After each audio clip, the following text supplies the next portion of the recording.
अस्सलाम वालेकुम। आज एक बहुत अहम और एक अलार्मिंग चीज़ के बारे में मैं डिस्कस करने जा रहा हूँ और वो है बच्चों में कब्ज़ का होना, बच्चों में कॉन्स्टिपेशन।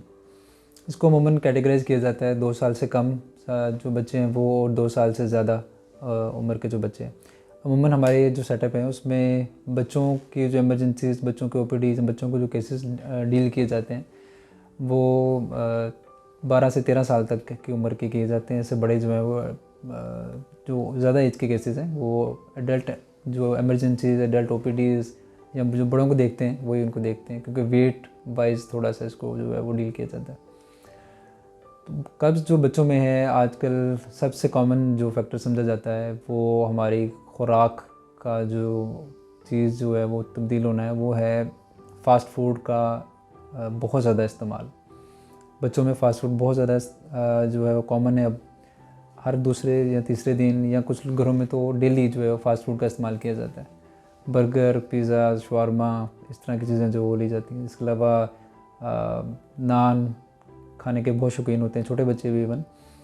तो इस तरह की जो खुराकें हैं ये मेन जो रीज़न है ये समझी जा रही है आजकल कि ये कब्ज़ जो है वो कॉज़ कर रही है बच्चों के अंदर। इसके अलावा बच्चों में दूसरी जो चीज़ कब्ज़ के लिए आजकल समझी जा रही है वो है एक्टिविटी का बहुत ज़्यादा कम होना। बच्चे फ़ोन पकड़ के गेम पकड़ के अपना गेम्स डिफरेंट जो हैं टैब, आईपैड वगैरह इस तरह की चीज़ें पकड़ के अपने जो है वो गेम्स में और उसमें इंडल्ज रहते हैं।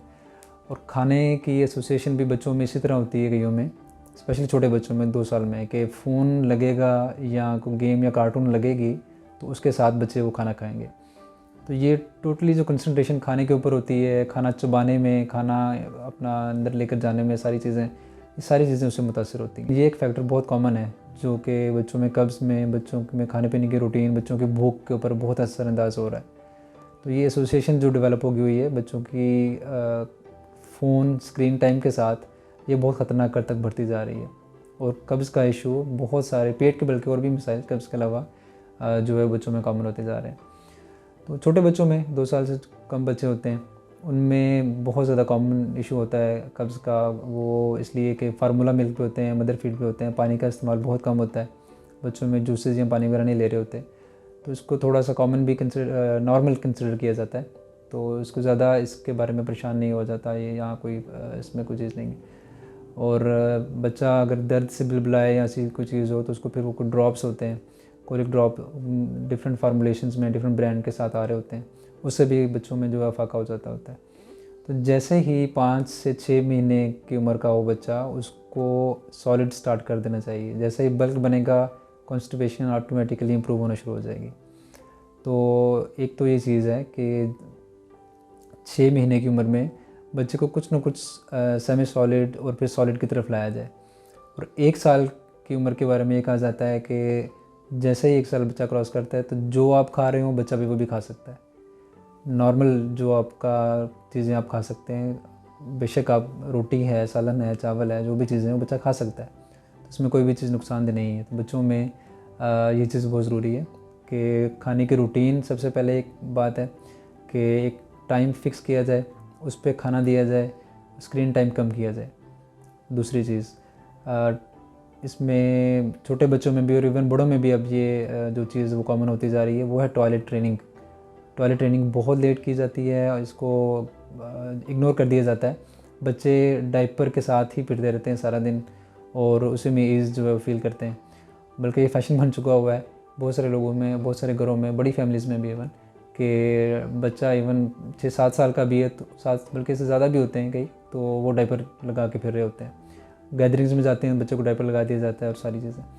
तो टॉयलेट ट्रेनिंग का पहला बुनियादी असूल ये है कि जैसे ही बच्चा आपसे कम्युनिकेट करने लगे, आपको जैसे कुछ बच्चे बाय बोलते हैं, लफ्ज़ हैं, उनको पता होता है कि बाय किस वक्त बोलना है, कुछ जा रहा हो, कोई आ रहा हो, हाय बाय, इस तरह के एक्सप्रेशंस देने लग पड़े और चलना फिरना शुरू कर दे और आपको अपनी बात किसी न किसी तरह इशारों में कोई छोटे मोटे अल्फाज के साथ कन्वे करना शुरू कर दे, तो इस टाइम पे बच्चे की टॉयलेट ट्रेनिंग स्टार्ट कर देनी चाहिए। टॉयलेट ट्रेनिंग में होता ये कि एक फ़िक्स टाइम पे बेशक उसको स्टूल पास होना हो, पखाना आए ना आए, उसको पॉट के ऊपर लाजमी बिठाएं।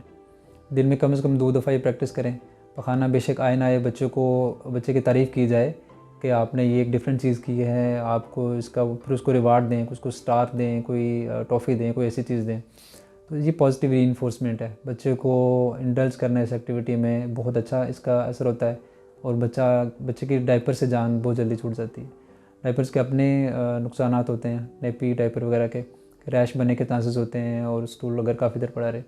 इसके अलावा और भी बहुत सारे मसाइल इससे जो हैं वो जन्म लेते हैं। स्टूल कई बच्चे बहुत देर से पास करते हैं।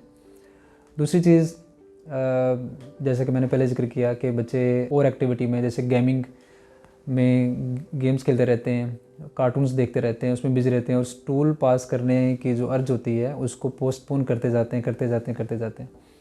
तो जितना ज़्यादा इसमें टाइम होगा, जितना ज़्यादा डिले होता जाएगा, उतना ही स्टूल हार्ड होगा, पानी जज़्ब होता जाएगा, स्टूल हार्ड होगा उतना ही वो पेन करेगा। बच्चा एक दो बार पेन के साथ स्टूल जब पास कर लेता है तो दोबारा फिर वो उसको जब ये अर्ज होती है तो वो सिर्फ इसलिए रोक लेता है कि मुझे पेन होगी। तो जितना पोस्टपोन करेगा उतना ही ये साइकिल वर्स होता जाएगा। तो ये भी एक वजह होती है। बच्चों को इनकरेज करें कि जब भी स्टूल आए तो इशारतन बता दें या समझा दें। बेशक छोटे बच्चे जो होते हैं बेशक उनका स्टूल निकल जाता है अंदर, कोई ऐसा इशू नहीं है। डायपर के साथ ही उसको थोड़ा सा उनको रीइंफोर्स करें, उनको बताएं कि इशारा कर देना या बता देना है, उसी वक्त पॉट पे जाकर बैठ जाना है या पॉट के पास पहुंच जाना है। कुछ लोग ऐसा करते हैं कि बेल रखी होती है या कोई चीज़ ऐसी होती है कि उसमें इशारा वो समझा देते हैं, बच्चा अपनी ज़ुबान में बता देता है कि उसको अर्ज हो रही है और he needs to go to the toilet. तो एंड उसी टाइम पे उसको टॉयलेट लेके जाया जाए और साफ़ सुथरे अंदाज में उसकी जो है ये टॉयलेट ट्रेनिंग की जाए। मेन ये एक फैक्टर है, इसको अगर डेवलप कर लिया जाए हैबिट को तो ये आगे चल के बहुत अच्छी रहती है और बहुत सारे और मिसाइल अंतड़ियों के उससे भी बच्चा और जो है वो बच जाता है।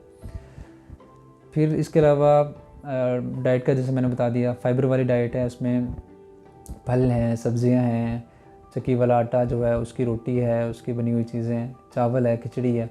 एप्पल जूस बहुत अच्छा है बच्चों में जो है कब्ज़ को दूर करने के लिए। और ये चीज़ें छोटे बच्चों में 6 महीने के बाद टाइमली इंड्यूस कर दी जाएँ, इससे भी कब्ज़ जो इम्प्रूव हो जाती है। और बड़े बच्चों में भी ये चीज़ें रोटी एटलीस्ट लाजमी जो है वो शामिल होनी चाहिए डाइट में। फ़ास्ट फूड से अवॉइड करना चाहिए। फ़ास्ट फूड और सिर्फ गोश्त के ऊपर रहना ये अच्छा नहीं है। इनमें फ़ाइबर कम होता है और ये कब्ज़ का बायस बनती हैं ये सारी चीज़ें। तो इसमें मैं हरगिज़ नहीं कहता कि गोश्त का इस्तेमाल बच्चों में बंद कर दें। बच्चों में बहुत ज़रूरत होती है, बच्चों में ग्रोथ हो रही होती है, तो एक तो गोश्त का इस्तेमाल लाजमी करें। बेशक उसके साथ कुछ सब्ज़ी मिक्स कर लें, रोटी के साथ गोश्त वाला सालन जो है वो दें। नान और ये जो खमीरी रोटी वगैरह होती है, इस तरह की चीज़ें, मैदे की बनी हुई अशिया, इनसे अवॉइड किया जाए। चीनी का इस्तेमाल बच्चों में ज़रा कम किया जाए। ये सारी चीज़ें जो हैं ये इम्प्रूव डाइट में फ़ाइबर वाली जो मैंने चीज़ें बताई हैं ये होनी चाहिए। पानी का इस्तेमाल बच्चों में ज़्यादा कर देना चाहिए। 6 महीने के बाद बच्चों को फीडर में एप्पल जूस या पानी रूटीन के साथ बच्चों को दिया जाए। और इसके साथ उनका ये भी देखा जाए कि यूरिन कितना आ रहा है, स्टूल की कंसिस्टेंसी कैसी है, स्टूल किस फॉर्म का है, सख्त है, हार्ड है, सेमी सॉलिड है या लूज़ है, इस पर भी लाजमी नज़र रखें। और अगर इन सारे मैन्यूवर से, डाइट से और ये लाइफस्टाइल अपना टॉयलेट ट्रेनिंग से भी बच्चे की कॉन्स्टिपेशन इंप्रूव नहीं होती तो इसके लिए बहुत सारी फिर कुछ मेडिसिन भी हैं। इसमें लैक्सेटिव्स हैं, कब्ज़ कुशा जो सिरप वगैरह होते हैं। ओवर द काउंटर आपको बहुत सारी चीज़ें फार्मेसी पे मिल जाएंगी। इसमें इलेक्ट्रोलोज जो है, क्रेमाफेन है, बहुत सारे ब्रांड्स और भी हैं। लेकिन ये चीज़ें आपने उसी वक्त इस्तेमाल करनी है जब आपके कोई मुस्तनद डॉक्टर, कोई गैस्ट्रोएंटरोलॉजिस्ट या बच्चों के स्पेशलिस्ट हैं वो एडवाइस करें तभी लें।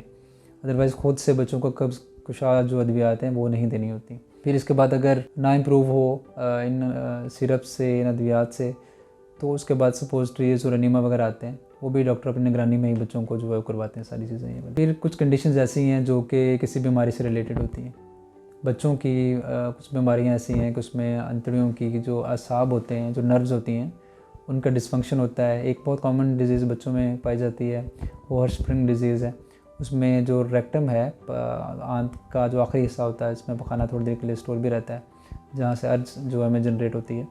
तो उसमें जो नर्व इनर्वेशन है वो डैमेज होती है। ये माइल्ड भी हो सकती है इसमें कब्ज़, और इसमें बहुत सीवियर भी हो सकती है। कुछ बच्चे पैदाइश के फ़ौरन बाद जो है कब्ज़ का इतना शदीद शिकार होते हैं कि स्टूल पास ही नहीं होता, और वो हिस्सा जो है आंत का या रेक्टम का, उसमें स्टूल मूव ही नहीं होता आगे। तो इसके लिए फिर सर्जरीज वगैरह की जाती हैं। माइल्ड हो तो शुरू में इग्नोर किया जाता है, जैसे नॉर्मल बच्चों में होता है कि कब्ज़ है और ठीक हो जाएगी, लेकिन आगे बढ़ते बढ़ते फिर वो मसाइल करती है, तो उसको सर्जिकली जो है देखा जाता है। तो बच्चों में ये वाले मसाइल हैं और उनको जो तरीका इलाज है वो मैंने समझा दिया। फर्दर इसके बारे में हम मज़ीद इंशाल्लाह डिस्कस करते रहेंगे।